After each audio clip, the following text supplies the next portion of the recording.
सभी सनातनी बहन भाइयों को राम राम। बड़ा ही सुंदर प्रसंग है, गोस्वामी जी ने लिखा है श्री रामचरितमानस में। जिस समय भगवान श्री राम छोटे भैया लक्ष्मण और माता जानकी जी वन को जाते हुए होते हैं तो रास्ते में अत्रि मुनि का आश्रम मिलता है।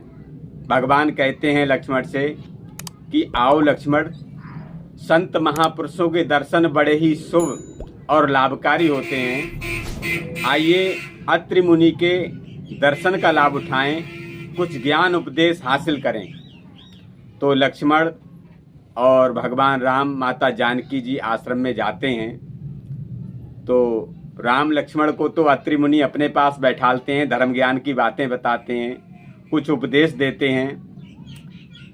जबकि दोनों महापुरुष हैं, अत्रि ऋषि भी महापुरुष हैं, भगवान राम भी महापुरुष हैं, मर्यादा पुरुषोत्तम हैं। दोनों एक दूसरे के दर्शन करके धन्य होते हैं। उधर माता जानकी जी के लिए माता अनुसुईया अपनी तरफ ले जाती हैं बुलाकर और कहती हैं, बेटा वन में तो तुम आ गई हो, अपने पति के साथ पतिव्रत धर्म का पालन किया है, लेकिन कुछ स्त्री धर्म के बारे में हम आपको बताते हैं, बड़े ही ध्यान से सुनना। माता जानकी जी कहती हैं, बताओ माता। तो यहाँ पर श्री रामचरितमानस में जो गोस्वामी जी ने लिखा है, जगपति व्रता चार विद अहई, वेद पुराण संत सब कहें। कहा है 4 प्रकार की स्त्रियां होती हैं संसार में।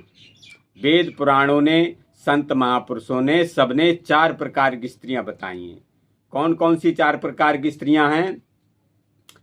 उत्तम के बस अस जग माही, सपने आन पुरुष जग नाही।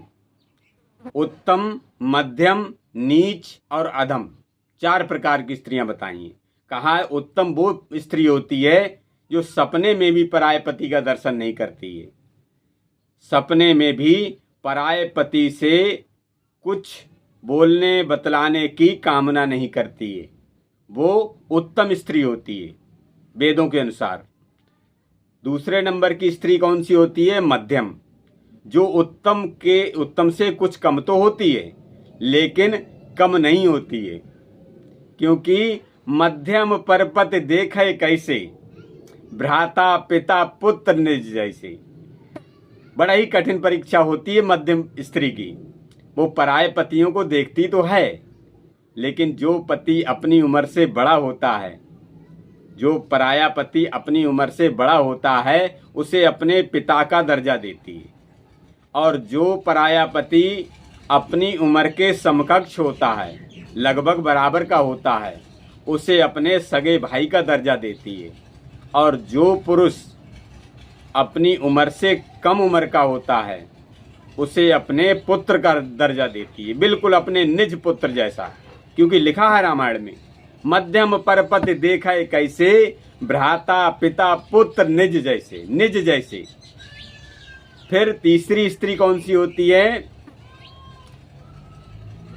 धर्म विचार समझ कुल रही, जो पराये पति से मिलना तो चाहती हैं, पराये पति से प्रेम प्रसंग जोड़ना तो चाहती हैं, लेकिन धर्म की मर्यादा, कुल खानदान की मर्यादा, इनको ध्यान में रखते हुए वो जीवन भर मिल नहीं पाती हैं, लेकिन मन में एक इच्छा लिए घूमती रहती हैं। तो लिखा है, धर्म विचार समझ कुल रहे, सो निकृष्ट स्त्री श्रुति से कहें।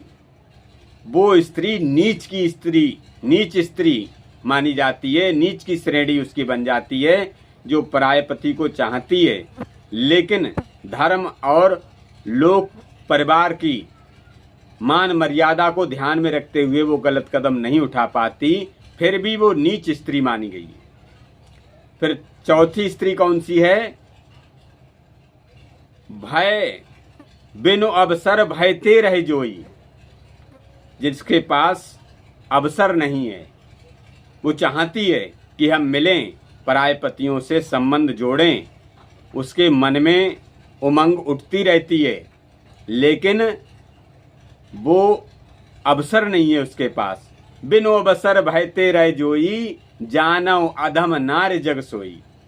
वो सबसे नीच अधर्मी औरत मानी गई है जिसने पराये पति को चाहा लेकिन उसके पास अवसर नहीं था मिलने का। जीवन भर अवसर की तलाश में भटकती रही मगर मिल नहीं पाई। फिर भी संत महापुरुषों ने वेद पुराणों ने से नीच की श्रेणी में डाल दिया, अधम की श्रेणी में डाल दिया। फिर लिखा है पति वंचक पर पति रति करई। अपने पति को धोखा देकर, झूठ बोलकर पति ने भरोसा किया पत्नी पर, लेकिन पत्नी ने क्या किया, उसके भरोसे को तोड़ा। पति वंचक, अपने पति को वंचित करके, पर पति रति करई। पति वंचक पर पति रति करई, रौरव नरक कल्प सत परई। ऐसी स्त्रियां कल्पों जन्म तक नरक की भागिनी बनती हैं।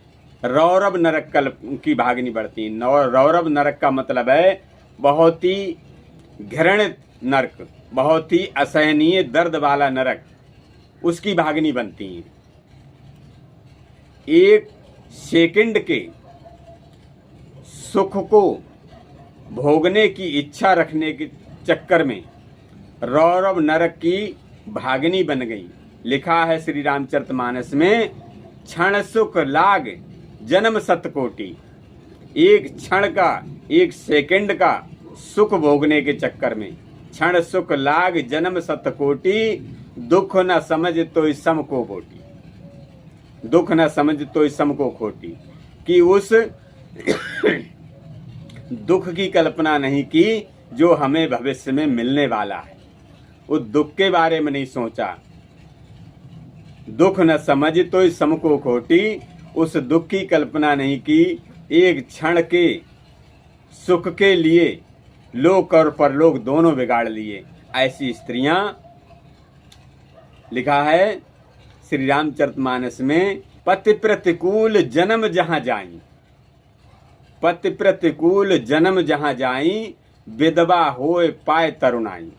ऐसी स्त्रियां जो पति को वंचित करके पराये पति से प्रेम जोड़ा हो, या समय के अभाव के चक्कर में प्रेम नहीं जोड़ पाई हो, या धर्म और कुल खानदान की मर्यादा को ध्यान में रखकर प्रेम प्रसंग ना जोड़ पाई हो, ऐसी स्त्रियां पति प्रतिकूल जन्म जहां जाई, विधवा होए पाए तरुणाई। ऐसी स्त्रियां अगले जन्म में जहां भी जन्म लेती हैं वहां भरी जवानी में विधवा होती हैं और जीवन भर असहनीय ताने, दर्द, पीड़ा, दुखों का कारण बनती हैं। विधवा होए पाए तरुणाई। तरुणाई का मतलब है भरी जवानी में वो स्त्रियां विधवा हो जाती हैं।